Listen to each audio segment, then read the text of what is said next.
Hi, I hope everyone is okay and keeping well.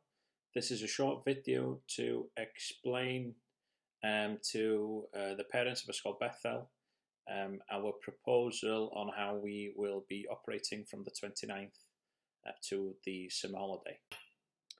In accordance with the guidance from the Welsh Assembly, our main priority is to cater childcare for the children of key workers.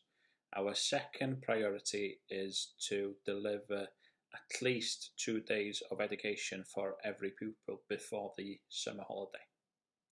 Just a quick disclaimer before we move on. We've done our utmost to write the best risk assessment, but it hasn't been passed as of yet by the county or by our Board of Governors, and therefore there is a window of amendments that could be made, but it does give you an insight to what the school will be like for your child if they do come in. We have based our method on the bubble theory that pupils and staff will be safe if they stay within one bubble. We're very lucky that the school itself can be separated into 6 different zones. Each zone will have an external door and a toilet block.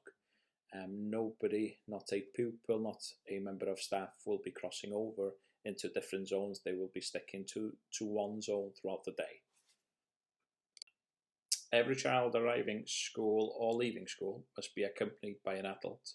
The only class to use the small gate towards the main reception is Mrs. Owen's class, year 3 and 4.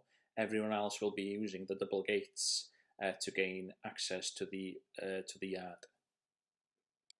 There is an invite for each pupil to attend school for education for a day a week. The departure and arrival of each class has been staggered. Mr. Parry, year 6's class, will have the longest day. They will be arriving at 9 and leaving at 3. Mrs. Elwyn's class, year 4 and 5, they will be arriving at 9:15 and leaving at 3:15. Mrs. Owen's class, year 3 and 4, they'll be arriving at 9:30 and leaving at 2:30. Mrs. Parry's class, year 1 and 2, they will be taught by Mrs. Gossett, and they will be arriving at 10:45 and leaving 2:15. Reception pupils will arrive at 10 and leave at 2 for Miss Heppenstreit's class.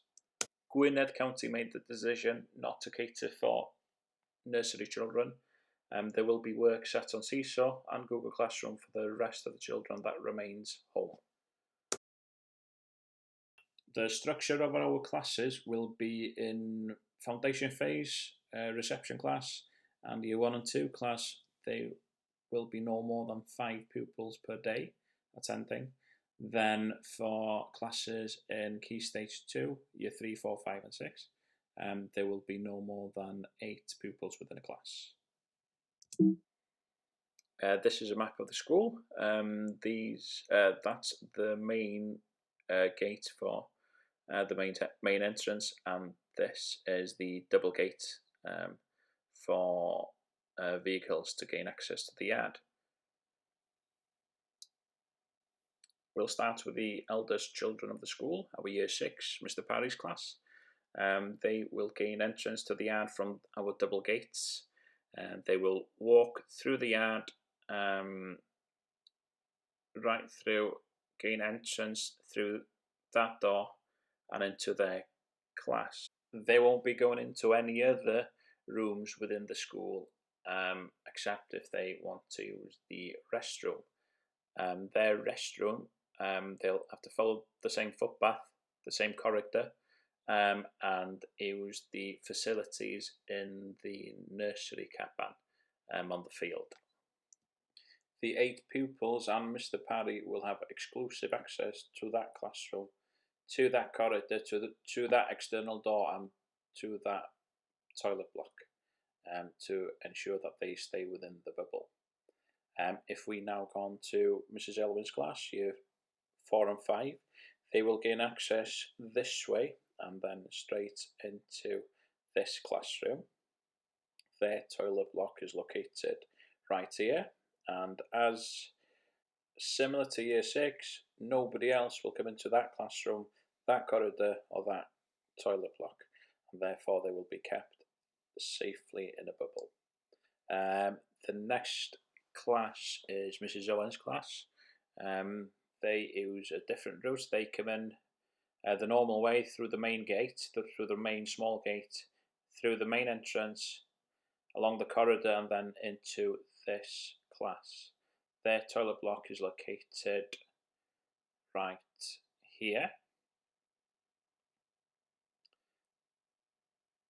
And again, the only pupils, the only staff that will use that path, that will use those doors, that will use that classroom are the 8 children and Mrs. Owen. Next is Mrs. Parry's class, Year 1 and 2, although they will be taught by Mrs. Gossett. They will use the double gates to come into school, go right round and into their classroom this way. The toilet block is located here. There is a wall separating both toilets, so there won't be any sharing. Again, just to say exactly the same stuff, they are the only pupils, the only staff to use that classroom, that path, that door, and that toilet block. And the last class to come in for education is our reception class. Again, they will gain entrance through the double gates, right round through the yard, and it's not on the plan. There is a huge fence around our outdoor learning zone for the foundation phase children, and they go through the gates and straight into their class. Their toilet block is up the corridor, and just there, it's their usual toilet block, so they're used to go in there. And again, same rule for our reception age children as well. The only people allowed into that corridor, into those toilet block and into that classroom are Miss Heppenstreit and her 5 pupils. Then our key worker children that are coming in for childcare will go through the double gates into the schoolyard and then straight in through the double doors into the main hall. Exactly the same as everyone else. To keep them in a bubble, they will be the only ones with the staff, obviously, that are allowed access to the hall. They will use the toilet block in the cabin outside. I'm sure some parents are anxious sending children into the school because of the new restrictions, new guidelines, new rules, and it looks more like a jail than a school. I can reassure you the main task of our staff is to make them feel welcome, that they come in and that they're reassured that actually it isn't that different to a normal day at school, and they hopefully thoroughly enjoy themselves with us as they usually do. This is our reception class. There is a maximum of 5 pupils that can be here. They're all set out into small gardens where they're allowed to talk over the fence to one another. Another pupil will sit there. This is Miss Heppenstreit's garden, and then the 4th pupil will sit in that garden, and there's another one behind me. They will work inside for the first 2 hours, and then if the weather's nice, they will go out onto the field. The stop sign measures 2 meters, and it's quite handy just to show you the space between seats. This is Mrs. Parry's class, Year 1 and 2. A maximum of 5 children. Again, as you can see, there's plenty of space between each pupil. Each pupil will be given a set of resources. That set will be sterilised after school. Each table, each chair, the toilet will be cleaned thoroughly throughout the day, just to make sure that we provide the safest environments to be in.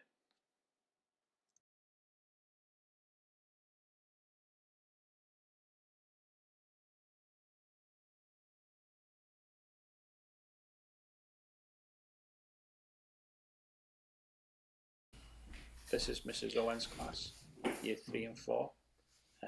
Exactly the same again, just for you to see the distance between each seat within the class.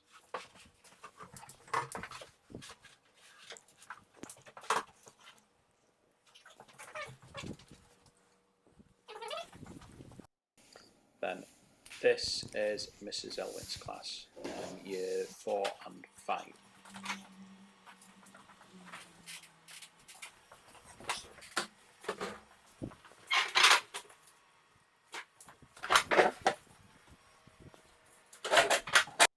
The last classroom is Mr. Parry's, our eldest children, year 6, and every Key Stage 2 class we can fit a maximum of 8 pupils.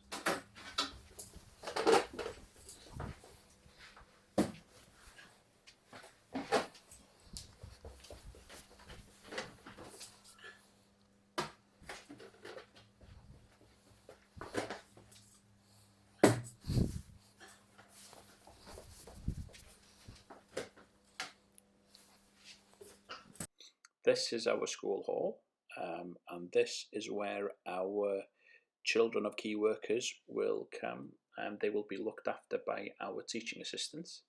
They will do a bit of work, they will also complete fun tasks, and hopefully they will enjoy their day with us.